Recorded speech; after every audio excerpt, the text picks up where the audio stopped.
please subscribe and don't forget to press the bell icon to get notified whenever we upload a new video.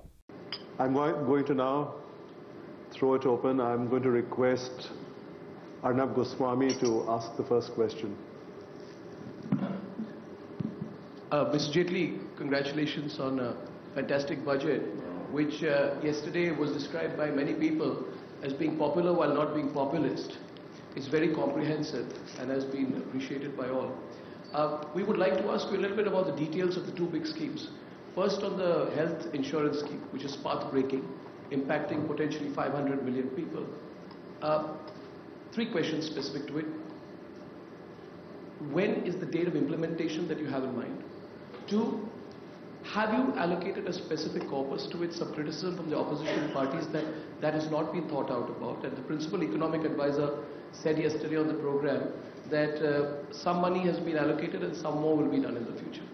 And thirdly, very critically, people watching this would want to know, is this an insurance scheme or reimbursement?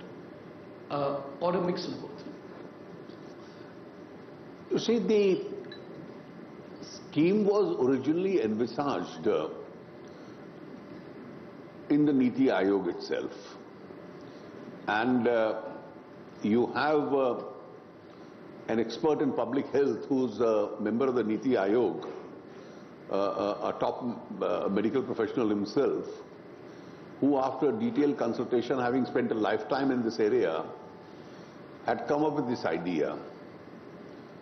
And I have no hesitation in sharing this fact that originally the presentation he made to me and separately to the Prime Minister was for a universal healthcare scheme.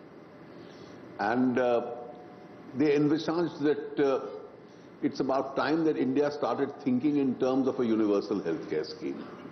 At that stage, we felt that perhaps we were unsure of the cost involved and the magnitude of the scheme, and therefore let us start it on a more achievable basis. That is, we address 10 crore out of the 25 crore families. Now, it takes care of, as I mentioned in my budget speech, the hospitalization, the secondary and the tertiary care.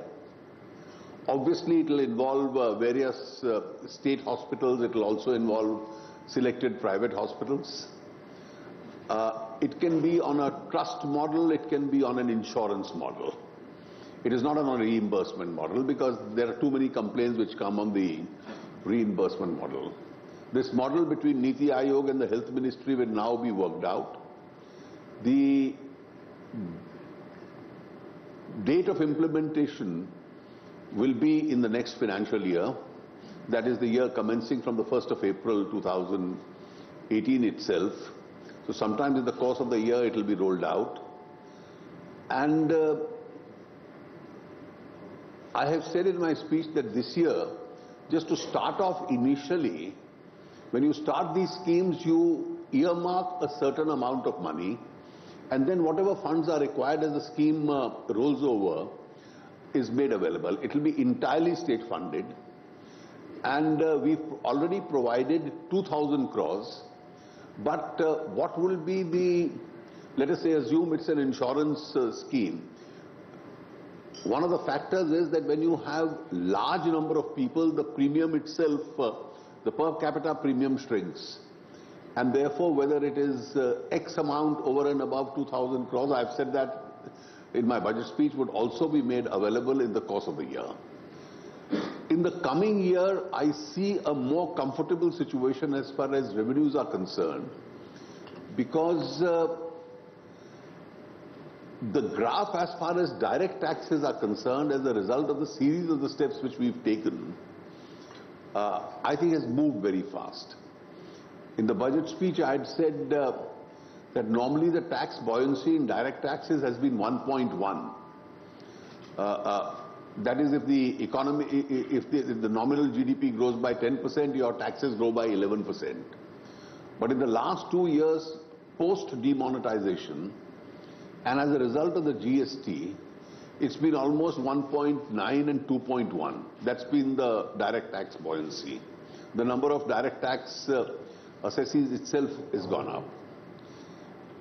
And also in the first year, you obviously had hiccups. We haven't been able to put all the anti-evasion measures in place as far as the GST is concerned. So far, it's only a voluntary compliance. And India is not the best place for voluntary compliances so far. And therefore, once the anti-evasion measures are put into place, I do expect a little bump up in the GST collections also. So I don't see revenues going to be such a major challenge in that.